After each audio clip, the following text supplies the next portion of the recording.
Hey, we're back with part 2 of our finding area of, earlier I said quadrilaterals, but it's really area of parallelograms. And we're also going to do area of triangles. So let's continue on with triangles. And you may have heard the formula for these two, so let's review.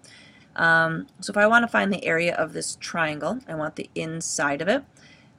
One kind of trick to think about area of a triangle is if I took this triangle and flipped it around, it would make a parallelogram. In this case, it would make a square. And we know exactly how to find the area of that. We just do the base times the height. And if we did that, we would get this whole area right here being 9. Now, the deal with the triangle, it's not 9. The area of the triangle is just half of the area of the square. So you need to find out what half of 9 is. Once you figure that out, then you know the area of the triangle. So again, we did the base times the height, and then we took half of that. And when you take half of something, it's just the same as dividing it by 2. So for this triangle over here, we could take this triangle, flip it, and it would match up right here. And hopefully you've noticed this shape right here is a parallelogram, just like the ones we've been working on previously in part 1 video. And to find the area of this parallelogram, we do the base, which is 2, and the height, remember, be careful, that's not the height.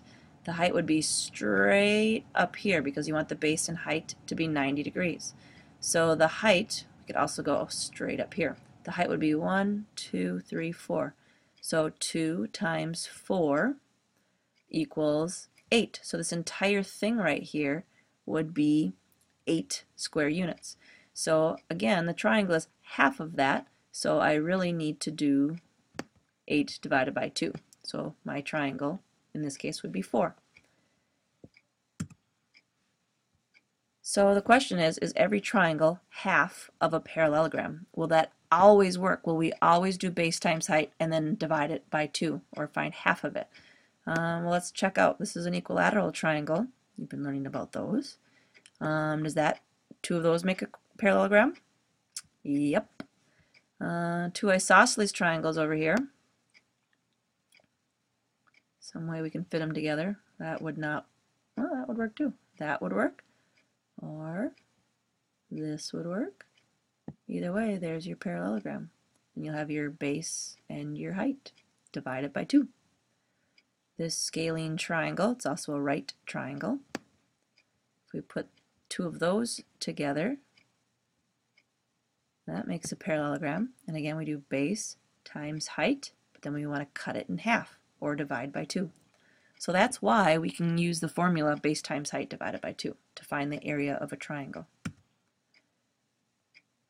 Oh, yay, it works. Okay, so if you haven't yet, make sure this is written on your paper because this is very important. Ooh, whoops, right there. Area of a triangle. Sometimes people see it written as, oh boy, here goes my writing again. They also see 1/2 times the base times the, oh, sloppy, height. Ooh, actually looks pretty good. This and this, it looks different, but the end result is the same. You still are going to be doing base times height first and then cutting that in half. And cutting in half, again, is exactly the same as dividing by 2. I like to remember this one because it's just 2 easy steps. So now that you have that formula written down, let's try it. So what do you notice about these triangles? Let's check out the 2 yellow triangles. So right now, will you find the area of these triangles? Remember base times height. So my base would be 3. My height would be 2. Always remember that thing I told you before about base and height always has to be 90 degrees. Same thing for triangles. So 3 times 2 equals 6, and you divide that by 2, and you should get 3. It's also really important how you're labeling. If you don't have it in feet or centimeters, then you can just put units. And when it's area, we need to write units squared.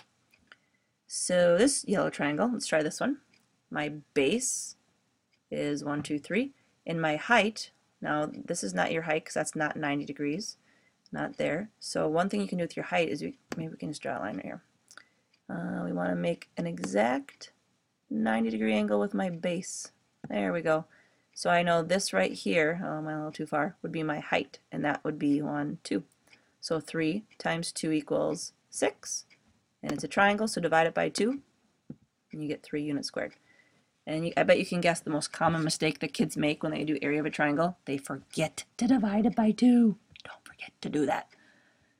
How about these guys? I bet you can guess they're the same area, but let's prove it. So base is 1, height is 4. 1 times 4 is? You got it? Divided by 2. Ooh. Boom. There you go.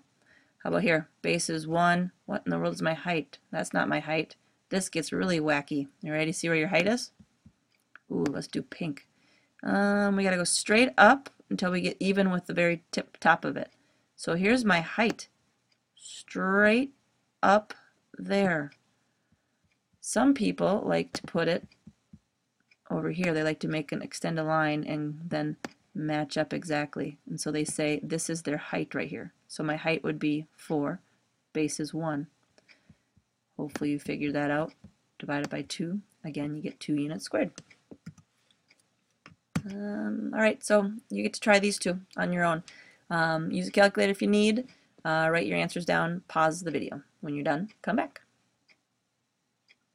Okay, so triangle 1 right now. Number 1 thing you need to do, find the base and the height. This is my base. I need a 90-degree angle for my height, so that would be this. So 8 times 8 is 64. Divide that by 2. Whoa, I don't want to move that. Divide that by 2. Oh, there it is. So there's the formula you use. Check your answer. You should have gotten 32 centimeters squared. Hopefully you labeled it. This triangle over here, I hope you got that the base was 10 and the height, careful, this gets tricky. It's not that. That is not a 90-degree angle, but that is. Woohoo! So here's your formula. 10 times 13 divided by 2. Final answer, you should have gotten 65 centimeters squared. All right, that was your lesson on it, and now you get to do 6 problems to see if you can get it. Use your notes and your calculator if you need. Have a great day. See you later.